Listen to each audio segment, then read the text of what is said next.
নমস্কাৰ এটা নতুন ভিডিঅলৈ আপোনালোক সকলোকে স্বাগতম জনাইছো আজি এনেকুৱা এটা টেষ্টৰ বিষয়ে আপোনালোকক মই জনাব খুজিছো যেটোৰ বিষয়ে সকলোৱে আসলতে জানিব লাগে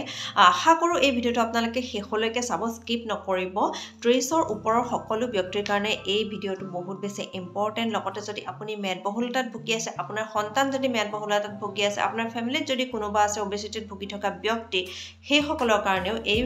ভিডিঅটো বহুত বেছি ইম্পৰ্টেন্ট হ'ব যদি আপোনালোকে এতিয়াও এই চেনেলটো সাবস্ক্ৰাইব কৰা নাই কাইন্ডলি সাবস্ক্ৰাইব কৰিব আৰু যদি আপোনালোকে এই ভিডিঅটো ফেসবুক পেজত চাই আছে তেতিয়াহলে কাইন্ডলি এই পেজটো ফলো কৰি দিব লগতে বেল আইকনটো দবাই দিব যাতে সকলোখিনি নটিফিকেশন আপোনালোকে নতুন ভিডিঅ আপলোড হোৱাৰ লগে লগে পায় আমাৰ ইন্ডিয়া হল second largest capital of diabetes in whole world গতিকে আমাৰ অসমতো যথেষ্ট সংখ্যক পেশেন্ট আছে ডায়াবেটিসৰ আৰু বহুত সংখ্যক ব্যক্তি এটা প্ৰি ডায়াবেটিক লেভেলত আছে যি সকলে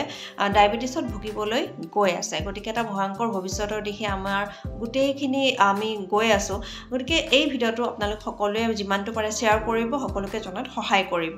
এটা টেষ্ট এটা ব্লাডৰ ষ্টেণ্ডাৰ্ড টেষ্ট যি টেষ্টটোৱে আপোনাক লাষ্ট 3 মান্থছৰ এটা এভাৰেজ ধাৰণা দিব পাৰে যে আপোনাৰ শৰীৰত আপোনাৰ গ্লুকোজ লেভেল অৰ্থাৎ সুগাৰ লেভেল কিমান আছে আৰু যদি আপুনি ডায়াবেটিক পেশেন্ট হয় তেতিয়া হলে আপুনি যেহেতু মেডিসিন খাই আছে অলৰেডি তো আপোনাৰ ডায়াবেটিস লেভেলটো কন্ট্ৰোলত আছে নে নাই সেইটো জনাৰ ক্ষেত্ৰতো এই টেষ্টটোৱে বহুতখিনি সহায় কৰে আৰু সেই টেষ্টটো হৈছে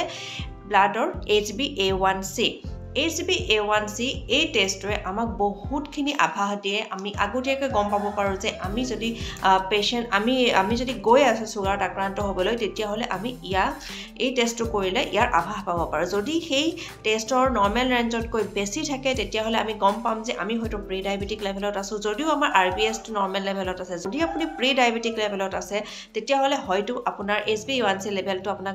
বেছি হ'ব নৰ্মেল ৰেঞ্জত কৈ বেছি দেখাব আৰু তেতিয়া আপুনি সেইটো পজিশনতে নিজৰ লাইফষ্টাইল চেঞ্জ কৰি খোৱা বোৱাত কন্ট্ৰোল কৰি আপুনি নিজকে প্ৰি ডায়াবেটিক লেভেলৰ পৰা উভতাই আনিব পাৰে অৰ্থাৎ গোটেই জীৱনৰ কাৰণে আপুনি ডায়াবেটিসৰ পৰা বাচি যাব পাৰে যদি আপুনি ডায়াবেটিক পেশেন্ট হয় যদি আপুনি মেডিসিন লৈ আছে এন্টি ডায়াবেটিক তেতিয়া হলে আপোনাৰ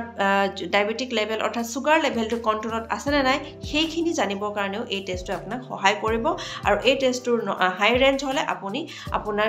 ডায়াবেটিক কন্ট্ৰোলটো ভাল হোৱা নাই বুলি গম পাব পাৰিব এতিয়া এটা কোৱেশ্চন মনলৈ আহিব পাৰে যে আমাক 3 মান্থৰ এভাৰেজ যিখিনি লেভেল সুগাৰৰ সেইখিনি এই টেষ্টটো কেনেকৈ জনায় তাৰ মেকানিজমটো সৰুকৈ চমুকৈ সহজ ভাষাত মই আপোনালোকক জনাব চেষ্টা কৰিম মন কৰিব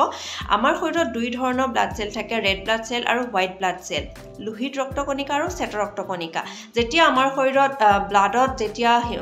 গ্লুকোজৰ মাত্ৰা বাঢ়ি যাব তেতিয়া ৰেড ব্লাড সেলৰ লগত হি বাইন্ডিং হ'ব সেই প্ৰসেছটো কোৱা হয় গ্লাইকেটেন আৰু সেই প্ৰসেছটোৰ যোগেদি আমাৰ কি হয় তেজত লাহে লাহে গ্লুকোজৰ মাত্ৰা বাইন্ডিং হৈ বাঢ়ি গৈ থাকে আৰু লোহিত ৰক্ত কণিকাসমূহৰ বয়স হ'ল অৰ্থাৎ আয়ু হ'ল 3 to 4 মান্থছ গতিকে যেতিয়া আমি তেজত এই টেষ্টটো আমি কৰি চাম তেজৰ HbA1c লেভেলটো যেতিয়া চাম গতিকে সেই কাৰণে আমি 3 মান্থছৰ এভাৰেজ লেভেল এটা আমি পাব পাৰো আৰু এই টেষ্টটোৰ কাৰণে কোনো ফাস্টিংৰ প্ৰয়োজন নহয় যিকোনো সময়ত কৰিব পাৰে যেহেতু সুগাৰ টেষ্ট আমাৰ তিনি ধৰণৰ হ'ব পাৰে ফাস্টিং হ'ব পাৰে PPBS হ'ব পাৰে খোৱাৰ পিছত যেটো কৰে তাৰ পিছত RBS হ'ব পাৰে ৰেন্ডমলি আমি যিকোনো সময়তে এটা টেষ্ট কৰিব পাৰো ঠিক তেনেদৰে HbA1c লেভেলটোৰ কাৰণে কোনো ফাস্টিংৰ দৰকাৰ নহয় যিকোনো সময়ত এজন পেশেন্টে কৰিব পাৰে বা এজন ব্যক্তিয়ে কৰিব পাৰে যদি তেওঁ ডায়াবেটিক নহয়ও তথাপিও কৰি চাব পাৰে যদি মেদবহুলতাত ভুগি আছে তেতিয়াও কৰি চাব পাৰে আৰু এই টেষ্টটোৱে আপোনালোকক পূৰ্ব আভাস দিব